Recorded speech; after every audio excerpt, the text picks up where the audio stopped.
believe is an extremely important debate. My Lords, it's a great pleasure to follow the Noble Lord, Lord Cashman, and to offer Green support for his private member's bill, whatever we can do. And also to thank the Noble Lord, Lord Lancaster of Kimbolton for securing this debate. And like the Noble Lord, Lord Lancaster, I'm going to briefly reference the issue of frozen pensions because it is a huge issue. 500,000 pensioners living overseas who cannot access a full state pension that increases in line with inflation. Many of those pensioners live in the overseas territories, and it is essentially turning the rest of their life into a lottery, a postcode lottery. So pensioners living in overseas territories such as Bermuda and Gibraltar receive their fully uprated state pension, while those in the Falkland Islands, the Caymans or Anguilla see their pensions fall in value year on year. Some of them get as little as £20 a week. And just to pick one example that's been shared with me, Roger Edwards, a Falklands War veteran, lives in the Falklands and now receives a state pension of just £106.50 a week, compared to the full basic state pension of £156.20 a week, losing £1,800 a year as a result. I also, if I was going to do a checklist, would note in this debate that there's, I'd like to very much talk about the issue of economic crime, but given we'll be covering that again soon in the economic crime report stage, I'm going to park that on one side.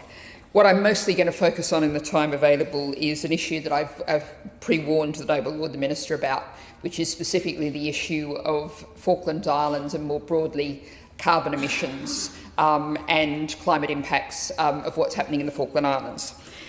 Now, I very much fear there is actually a considerable degree of confusion in the government about this situation, and I'm going to cross-reference a couple of written questions that I've put to the government and responses that really don't quite seem to add up.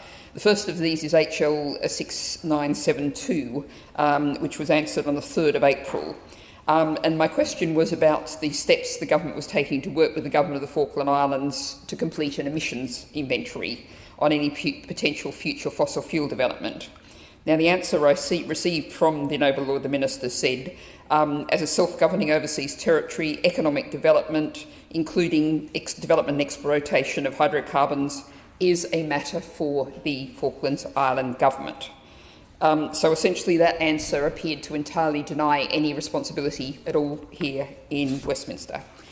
I then asked a further question on the 27th of April, HL 7503, about whether the climate change emissions from British overseas territories are part of the UK's total accounting for emissions and included in the net zero target for 2050.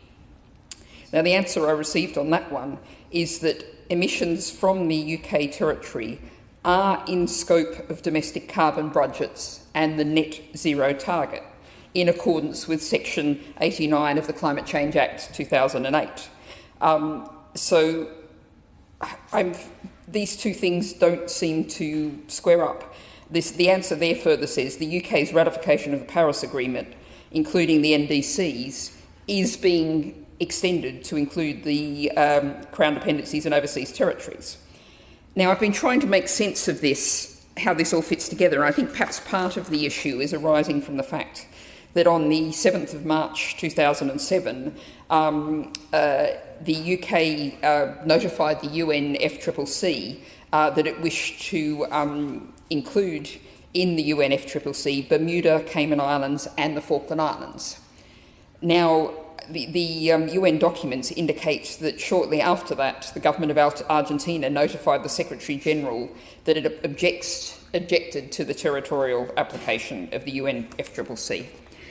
Now, I'm sorry, that's a very technical run-through that I've just done, but I think the government is really not very clear on what's happening here, and I'm not necessarily expecting the Noble Lord the Minister to fully answer this rather complicated tangle today, but I do hope the Noble Lord the Minister will commit to write to me afterwards to really outline exactly where the government sees the emissions for the Falkland Islands.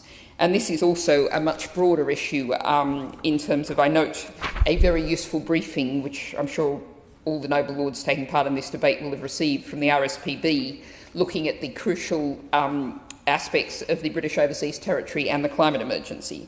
And that briefing notes that no UK government department has clear responsibility for supporting the territories on climate adaptation, and there is no strategy in place to do so. Now, I think this is a very serious issue that really needs to be tackled.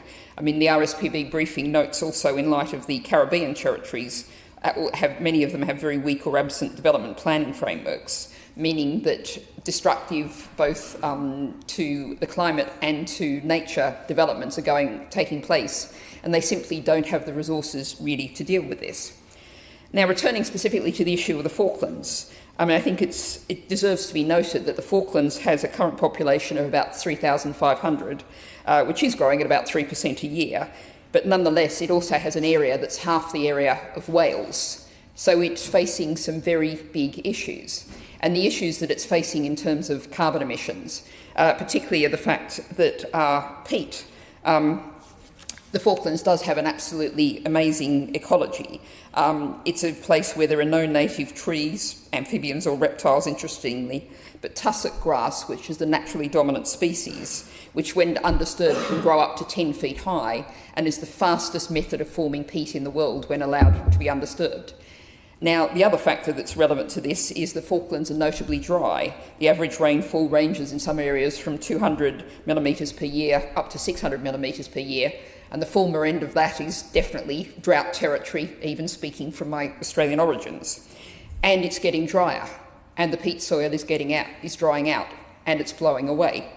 There is also, of course, the issue of oil, a very, very large issue of oil.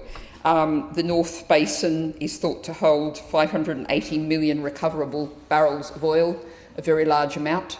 The Falklands Island government is very keen to see development of that because they have a huge dependence on fisheries in terms of their budget. And these are issues that the UK government has real responsibility to be working with and helping the Falkland Islands government, as a democratically elected government, to work with.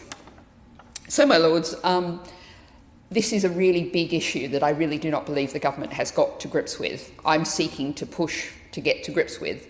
And I will, in the interests of full disclosure, disclose the fact that I was actually earlier this year in the Falkland Islands under the Armed Forces Parliamentary Scheme, and I met with members of the Falkland Islands Assembly, local officials and others, and that's very much informed what I've been saying today.